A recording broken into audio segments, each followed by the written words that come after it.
ازيكم عاملين ايه؟ يا رب تكونوا بخير. اولا اهلا بيكم في قناتي الجديده. ثانيا قبل ما ابدا في القصه ما تنساش تعمل لايك واشتراك في القناه وتسيب كومنت لطيف زيك تحت الفيديو. كنا واقفين في الفصل اللي فات على ستيل وهي بتقول للخدم اتمنى ان انتوا تكونوا عارفين ان اللي عملتوه ده مش هيعدي بالساهل، وبتأمرهم ان هما يروحوا رئيس الخدم دلوقتي واحكوا له على اللي حصل بالظبط ويطلبوا منه ان هو يبعت لها خادمات جديده. طبعا الخدم بيبداوا يعتذروا منها ويترجوها انها تسامحهم. بتقول لهم وقتها ان هما ما يزعقوش عشان ابنها ما يسمعش، وبتقول ان السبب في عدم معاقبتها ليهم هو انها مش عاوزه تظهر الجانب ده في شخصيتها لطفلها. بتقول لهم كمان ان هي ما بيهمهاش ابدا اللي بيقولوه في اي مكان تاني في ظهرها، لكن هي مش هتسمح للخادمات زيهم ان هما يتكلموا عنها بشكل مش كويس بالقرب من طفلها. يعني مش حابه ان طفلها يسمع كلام زي ده عنها. وبتقول لهم ان يروحوا دلوقتي ويقولوا رئيس الخدم اللي حصل بالظبط وما يحاولوش يغيروا في الاحداث. وبالفعل بيخرجوا، وفجاه الباب بيخبط. بتقول ايه ده، هما لحقوا يروحوا ويجوا؟ وبتفكر اذا كانوا رجعوا عشان يعتذروا. المهم بتقول اللي بيخبط يدخل. بتبص تلاقيه رئيس الخدمة داخل عليها وجايب لها شوية هدايا كويسة جدا، وبيقول لها ان الهدايا دي من جلالته. بتقول له هنا ستيل ان هي بتشكره على حسن الضيافة، لكن هي مش بتحتاج للهدايا دي، وبتأمره ان هو يرجعها مكانها. وبتقول له ان هي مش هتقدر تاخدها ابدا. بيقول لها هنا رئيس الخدم ان الامبراطور دعاها لتناول العشاء، عشان كده الهدايا دي بس عشان العشاء مش اكتر. بتفكر ستيل وبتقول ليه الامبراطور يعمل كده وهم مش مقربين من بعض حتى. وهنا بتقول لرئيس الخدم اذا كان الموضوع كده يبقى لازم افكر. وبتقول ستيل ايه اللي انا هقدر اعمله دلوقتي. وفجأة بتنقل بينا المشهد للامبراطور وهو بيتكلم مع الوزير بتاعه، والوزير بيقول له كما توقعنا الدوق ليستون بدأ في التحرك، وبيقول له كمان ان هو بدأ يفقد صبره، وده بسبب ان هو فضل ساكن لفترة طويلة جدا. وبيقول هو اكيد هو بيعتقد ان الفرصة دلوقتي كويسة جدا بما ان الامبراطور خارج العاصمة. هنا الامبراطور بيقول للوزير بتاعه ده معناه ان احنا لازم نديله شوية وقت عشان يقدر يحفر قبره بايده. هو بيفكر الامبراطور وبيقول الدوق ليستون هو بيشكل اكبر ازعاج بالنسبة لينا، لكنه برضو اكثر دقة، عشان كده كان مش صعب ان هم يلاقوا له اي ثغرة. هو بيفكر في ستيل فجأة، يا ترى بيبقى قصده ان هي الثغرة الوحيدة اللي هتبقى للدوق ليستون ولا ايه؟ فجأة الباب بيخبط وحد بيقول ان رئيس الخدم وصل. الامبراطور بأمره ان هو يدخل. يسأله الامبراطور عن ازاي انتهت المهمة اللي هو عطاها. هنا رئيس الخدم بيبدأ يترعش كده وبيقول له ان طلبت منه سيدة ستيل انه يقول له حاجة معينة. الحقيقة هنا يا جماعة ستيل بتكون وجهت للامبراطور 3 ضربات قاضية. الاولى وهي انها قالت له انه شرف ليها ان هي تنضم للعشاء ده، لكن عليها الاعتناء بطفلها عشان كده ما تقدرش تسيب الاوضة ابدا. ده الضربة الاولى. بالنسبة للضربة التانية بتقول له ان هي بتتمنى ان هو يتفهم بقلبه الكبير ده ويتغاضى عن قلة احترامها تجاهه. بالنسبة بقى للضربة التالتة بتقوله ان بالطبع هي مش هتيجي للعشاء، عشان كده يقدر ان هو يستعد الملابس والهدايا اللي هو بعتها لها. هنا الامبراطور بيكون متعصب جدا وبيقول لرئيس الخدم هو ده اللي هي قالته. بيفكر هنا الوزير وبيتساءل اذا كان الامبراطور بعت فساتين ومجوهرات لستيل. بيقول ان الامبراطور المحتشم مش عارفه ايه دخل الاحتشام في الموضوع. المهم بيقول الامبراطور اللي ما كانش بيسيب اي امرأة جنبه لمدة سنوات طويلة يعمل كده. هنا الامبراطور بيفكر شوية ويبدأ يقول لهم هو ده السبب. يعني هنا رئيس الخدم بيقول له ان الطفل فعلا لسه صغير، عشان كده لازم تعتني بطعامه وشرابه كويس جدا، وهي ما بتقدرش توثق بالخادمات الجداد ولا تسيبهم مع طفلها. وبيقول كمان ان هي ما عندهاش الوقت الكافي عشان توضح عادات وذوق الطفل في الاكل. هنا الامبراطور بيقول له ده معناه ان هي مش هتقدر فعلا تصيب الطفل لوحده، فبالشكل ده مفيش مشكلة. وبيقول له ان هي تقدر تجيب الطفل معاها للعشاء. بالفعل بتنقل بينا المشهد للعشاء. بتكون ستيل وسيور قاعدين والامبراطور والوزير وكمان ماريان.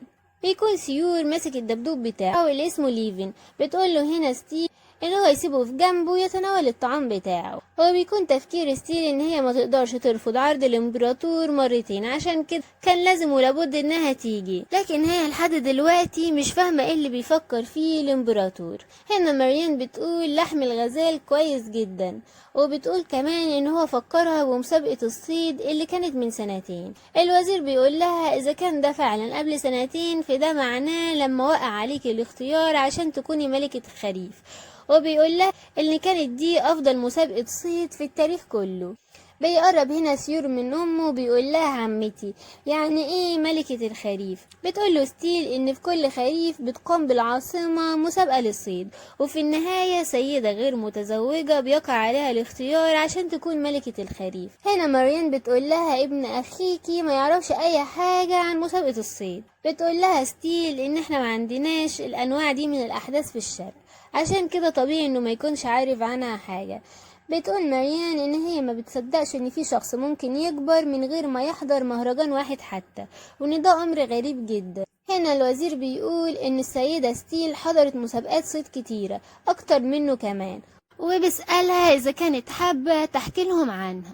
بتفكر ستيل وبتقول مسابقات الصيد، وبتقوله ان هي لما كانت هي والامبراطور في 17 من العمر كانت فاكرة ان مسابقة الصيد دي حاجة مهيبة جدا. الوزير بيقول لها ايوه انا فاكر ده، اكيد وقتها كان الامبراطور لسه ولي عهد، هو اللي كان فاز في المسابقة دي مش كده؟ هنا بترد عليه ستيل وبتقوله ان في اليوم ده فضلت لوقت طويل قوي مستنية ان المسابقة تخلص، عشان كده هي مش فاكرة اي حاجة غير انه كان يوم ممل جدا وطويل وصعب، عدى وقت كبير جدا عليه وما خطرش في بالها اي ذكريات عن اليوم ده. الامبراطور هنا بيكون شايط على الاخر لدرجة انه بيخبط كفه على الترابيزة. وبتنقل بينا المشهد يا سادة قبل 9 سنين في حفل الصيد ده.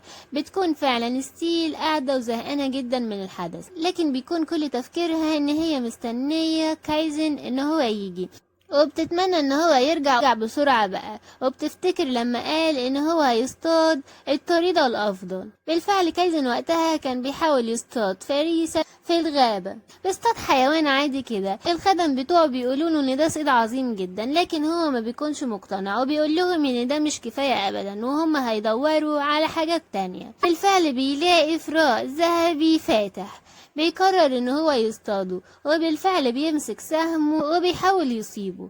لكن في الوقت ده بيفكر ان هو اخطأ في التصويب، وهو ما كانش بينوي ابدا ان هو يخليه يعاني، لان الحيوان بيقع يا جماعة وما بيموتش.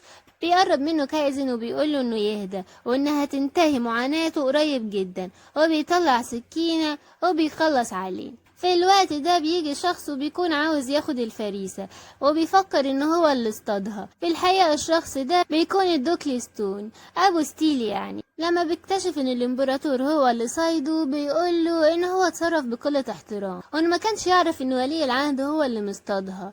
بيجوا الخدم وبيسألوا عن اللي حاصل هنا. كايزن بيقول لهم ان مفيش حاجة، وان هو والدوك كانوا بيدردشوا بس، وده بسبب ان الفرائس بتاعتهم اتدخلت في بعض عن طريق الصدفة يعني. وبيقول للدوك ان مفيش حاجة لإثارة الجدل، وبيكون كايزن بيفكر وقتها ان هو عليه انه يتحلى بالصبر. الخدم بيقولوا ان الصوت الصافرة بدأ، عشان كده لازم ان هما يرجعوا دلوقتي. وفي الوقت ده الامبراطور بيعلن ان الامير ولي العهد هو اللي جلب بالطريدة الاكثر ندرة وجمالا، وهو بيعلنه دلوقتي ان هو بطل مسابقة السنة دي. في الوقت ده كايزن بياخد طوق كده وبيروح لستيل وبيطلب منها انها تكون ملكة الخريف السنة دي. هنا ستيل بتقوله ان هو شرف ليها. بالفعل بيلبسها الضوء، بتكون ستيل لسه هترغي، بيتدور وبيقول لها ان هو تعبان وهيمشي دلوقتي، وبيسيبها فعلا. بيكون متجاهلها جدا وقتها. بيرجع بينا المشهد للعشاء، وستيل بتقول ان ذكرياتها مملة قوي عن اليوم ده. بيفكر الوزير في ايه اللي هو يقدر يعمله في الجو الجليدي ده، وان هو عليه ان هو يقول حاجة عشان يلطف الوضع. بيقول لستيل بالتفكير في الموضوع اكيد كان فيه دببة كتير جدا في الوقت ده، والصيد كان ممنوع قوي لانه خطر، فاكيد كان الوضع غريب. وبيفكر هو ليه قال دببة. في الوقت ده فجأة سيور بيقول دببة، هو في دببة هنا؟ الوزير بيقول له ان في عدد قليل جدا في المنطقة. فسيور بيقول ان هو عاوز يشوفه. بتحاول تسكته ستيل وتقول له يبطل زن. فجأة رئيس الخدم بيجي للإمبراطور وبيقول له حاجة في ودنه. الإمبراطور بيقول لهم إن جاله حاجة مهمة جدا، عشان كده هو هيمشي دلوقتي. هو بالفعل بيمشي. بعد ما بيمشي ماريان بتقول إن هي كمان هتروح، وهي راحة بتقول نسيت. وبتقول لستيل ان هي لو كانت بتخطط ان هي تجيب الطفل ده عشان يتناول معاهم الاكل المرة الجاية، تحرص انها تعلمه الادب المناسبة. هو بتزود وبتقول لها على الرغم ان هو هيكون حاجة صعبة جدا عشان تغطي على تنشئته من غير ام. فكر ستيل وبتقول هي مش قصدها سيور ابدا، هي بتقصدها هي عشانها كبرت من غير ام هي كمان. فجأة هنا ستيل بتقول لها سيدة مريان، اكيد انتي محظوظة جدا عشان يكون عندك والدان متسامحان وطيبان جدا، لكن بتتساءل اذا كان والديها بلغوا في تدليلها لدرجة انها ما بتتحلاش بالاداب والسلوك اللائق. هنا مريان بتتعصب جدا وبتقول لها ايه اللي انتي بتقولي، لكن بتكمل ستيل وبتقول لها على ما يبدو كده انك نسيتي الامبراطور فقد والدته اثناء ولادته اصلا، عشان كده من حسن الحظ ان الامبراطور كان مشى قبل ما يسمع اللي هي قالته ده، وانها كده بتقلل من شأنه هو شخصيا. والله جدعة جدا ستيل، ما سمتش عليها وسكتتها تماما. بتتدور لسيور وبتقوله يلا بينا نمشي. بتفكر مريان بعدها في كلام ابوها وهو بيقول لها انها لازم تفوز بالامبراطور خلال الرحلة دي، وما تسيبوش يهتم باي امرأة تانية لما يروح للريف. وبتقول ان هي حاسة ان عليها انها تكتب شيء ما، وان هي ما ينفعش تسمح للمرأة دي انها تعمل اللي بيحلو ليها، وما بيجيش هي تقصد ايه او هتكتب ايه. اتنقل بينا المشهد لستيل وهي بتنيم سيور، وبيقول لها هنا ان هو ساب ليفن الدبدوب بتاعه في المكان اللي اتعشوا فيه، وهو عاوزه دلوقتي وما يقدرش ينام من غيره. بترد عليه ستيل وبتقول له عندك حق، مش هنسيبه هناك، وبتقول له ان هو يفضل هنا وهي هتروح عشان تجيبهوله بنفسها. وبالفعل بطلتنا بتكون ماشية وراح أوضة العشاء عشان تجيب له الدبدوب بتاعه، لكن في طريقها بتلاقي حد موجود وبتسأل مين اللي ممكن يكون موجود هنا في الوقت ده. بتبص بتلاقيه كايزن. يكون وقتها الامبراطور بيفكر في كلام المساعد بتاعه لما اجا وقال له كنت سايد طلب منه ان هو يقول له حاجة مهمة جدا على العشاء يعني، وقال له وقتها ان العنكبوت اتعلق في الشبكة المزيفة اللي عملوها له، والامبراطور قال له ان هو يستمر بإبلاغه بالوضع اول باول. وهنا الامبراطور بيقول وهو واقف في الطرقة على الرغم من ان هو ما كانش عنده توقعات عالية جدا لما تعين اول مرة، لكن الكونت سايد بينجز عمل التجسسي بأفضل مما كان بيتوقع. وفجأة بيسمع صوت بيقول مين اللي هنا، وبيقول الامبراطور ان ما ينفعش لحد ان هو يتجول في الساعة دي، وبيبص كده وفجأة بيلاقي ستيل ما بيكونش عارف ان هي طبعا في العتمة وبيمسك بشكل عنيف جدا، وبتفاجئ وقتها انها هنا وبيسألها عن سبب وجودها. هنا ستيل بتعتذر ان هي جعزته وبتقول له ان الطفل ساب الدمية بتاعته على طاولة العشاء وهي كانت رايحة عشان تجيبها له، وبتقول ان هي ما شافتش ولا سمعت اي حاجة وعشان كده ما يقلقش ابدا. الامبراطور بتعصب وبيقول لها معنى اللي انت بتقوليه ده ان انت مش عاوزة تتدخلي في شؤوني مش كده، وبسألها برضو اذا كانت بتعمل كده عشان فاكرة ان هو يعملها وكأنها شخص دوني بالنسبة لي. بتقول له ستيل ان ده مش حقيقي وان هي بتقدم المجاملة المناسبة لجلالة الملك، وبتقول له ان هو اذا ما كانش بيشعر بالراحة ولسه هتكمل بيقول لها هنا كفاية ما انتيش تعتذري مني. بتفكر ستيل وبتقول ان هو بيدعوها لتناول العشاء وبيقدم ليها الهدايا وبيعاملها بالشكل ده، بتسأل اذا كان بيشعر بالذنب تجاهها، وبتقول له هنا اذا كان قلقان بشأنها في الرحلة دي فهو مش بحاجة ان هو يعمل كده، وبتقول له ان ما عادش عندها اي مشاعر او استياء ناحيته. وبتكمل وتقول له ان الطفل بيستنى دلوقتي عشان كده هي هتمشي. بيبص عليها الامبراطور كده وهي ماشيه وبيفتكر وقت تعيينها ملكه للخريف لما لبسها التاج اللي من الورد، وبيفتكر ان التاج ده وقتها كان معكوك دم جدا من الفريسه اللي هو اصطادها يعني، وبتضايق على اللي عمل. وعلى الرغم من ده ستيل وقتها كانت مبسوطه جدا انه بيلبسها التاج، وبيفتكر لما قال لها ان هو تعبان وقتها وبيمشي ويسيبها ونظراتها اللي اتغيرت، وبتضايق جدا. وبتنقل بينا المشهد لستيل وهي بتقول سقط الخيط، اكيد في حد فتح الصندوق ده، وبتقول ان جميع المحتويات عبارة عن ادوية بسيطة واعشاب طبية وما هيكونش فيه مشكلة لو اتفتح، لكن ايه اللي هيحصل لو كان في حد اصلا حط حاجة تانية في الداخل وما سرقش حاجة. بتكون قاعدة بيجي الوزير وبيقول لها ان هما مش هيمشوا النهاردة، فبتقول له ليه؟ بيقول لها زي ما انت شايفة كده الطقس مش كويس ابدا النهاردة، عشان كده لغوا الرحلة لأسباب تتعلق بالسلامة، عشان يعني ممكن تكون ان في عاصفة هتيجي قريب.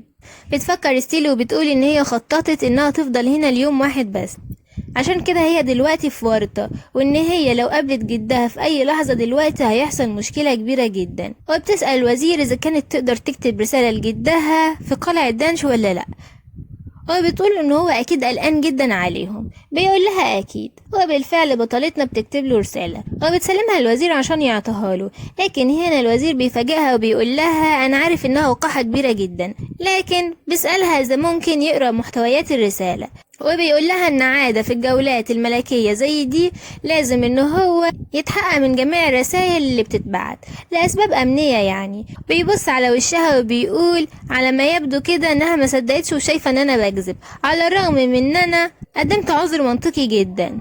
طبعا ستيل بالفعل ما بتكونش مصدقاه وعارفة انه شاكك فيها، عشان كده عاوز يقرا الرسالة وبتكون متوترة جدا. لكن في الحقيقة بتقوله ايوه تقدر تقرا الرسالة، وبالفعل بيبدأ يقرا فيها وبيقول ان هي مفيش اي حاجة فيها تثير الانتباه، هي بتتحدث حول العمل والتمنيات الحسنة بس. يكون محتوى الرسالة يا سادة: هل تحسن صداعك المزمن؟ وان هي حاسة بالقلق عن مرضه وخايفة ان هو يزداد سوء في مكان ما يعرفوش، وبتقوله كمان ان هم في افضل حال عشان كده ما يرهقش تفكيره ويعتني بصحته.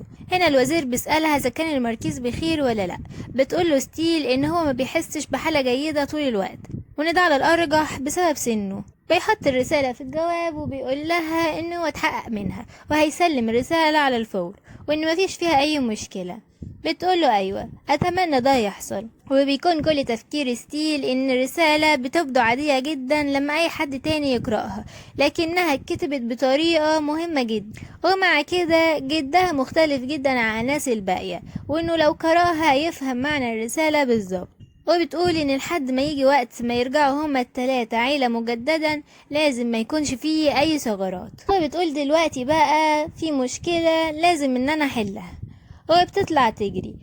بتروح لسيد ليندون وبتطلب منه المساعدة، بيقول لها اكيد اطلبي اللي انت عاوزاه، وبتاخده وبتروح على الأوضة بتاعتها وبتمسك الصندوق، وبيكون الخدم بتوعها موجودين وبتسألهم اذا كان في حد فتح الصناديق دي النهاردة. طبعا بيقولوا لها اكيد لا، وان ما ينفعش اي حد فيهم يعمل ده، وان مش مسموح ليهم ان هم يلمسوا املاك الشخص اللي هم بيعتنوا بيه. بتقول لهم ستيل ان اكيد من المفترض ان تكون الامور ماشية على النحو ده، لكن اللي حصل مش ده ابدا، وان هي بتعتقد ان شخص فتح الصندوق ده مش بس كده، الشخص اللي فتح الصندوق فتحه مرتين مش مرة واحدة. هنا ليندون بيقول اليوم في غرفة السيدة ستيل تم التأكيد انه مفيش اي حد دخل او خرج باستثناء الخادمات التلاتة دول، اكيد الموضوع يعني مش هيخرج براهم. بتقول لهم هنا ستيل زي ما انتوا سمعتوا مفيش عندكم اي تخمينات حول هوية الفاعل. في واحدة منهم بتقول لها بالرغم من اننا دخلنا الغرفة وخرجنا لكن من الصعب تحديد الجاني. واحدة تانية بتقول لها ان ده صحيح وان هو الموضوع ممكن يكون وقح، لكن هما لو عايزوا يسرقوا فمش هيفتحوا الصندوق نفسه مرتين، وبيطلبوا منها انها تصدقهم. بتقول لهم ستيل ايوه انت عندك حق، عادة الموضوع هيكون كده، لكن هي بتتحدث عن غرض السرقة دلوقتي، وبتقول ان اكيد لازم يكون الجاني عرف، ولكن الصندوق دلوقتي ما بيحتويش على اي شيء بيستحق ان هو يتسرق يعني. وبتقول ان بداية الصباح ده فتحت الدرج شوية صغيرين وكان الصندوق جواه، وبتقول لو كان الصندوق هيخرج اتسألت الجاني هيتصرف ازاي، عشان كده حطت خيط وعليه عصارة اسمها عصارة الرجانين. العصارة دي يا سادة بتكون عشبة غابة نادرة جدا، ولما بتلمس العصارة دي البشرة فهي بتسبب طفح جلدي. وبتقول بما ان القفل ده دقيق جدا فمفيش اي حد يقدر يفتحه الا بايد عارية من غير جوانتي يعني. بيكون يا سادة العشبة دي اللي كان ابنها هيمسكها في الحديقة وهي لحقته على اخر وقت. اسألهم هنا إذا كانوا عارفين بالمعلومة دي. فطبعا الخدم هنا بيبدأوا يتوتروا كلهم. بتطلب منهم وقتها ستيل إن هم كلهم يخرجوا ايديهم قدامها دلوقتي، وبالفعل بيعملوا كده وبتبدأ تبص على ايديهم. واحدة من الخدم بتقع على رجلها بتقول لها لا مش هوريكي ايدي. بتقول لها ستيل وريني ايدك بما اني لسه لطيفة معاكي لحد دلوقتي.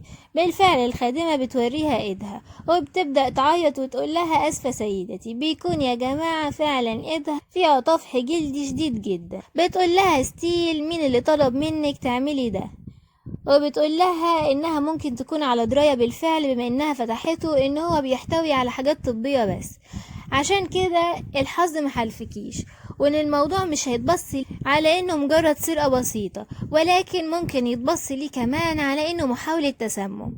وبتبقى لسه بتقول سيد ليندون وهتقول له يعاقبها بالشكل المناسب. خادمة بتبدأ تعيط تاني وبتقول لها ان هي تتكلم وهتقولي الحقيقة، وبتقول لها ان اللي طلب منها تعمل كل ده هو السيدة ماريان.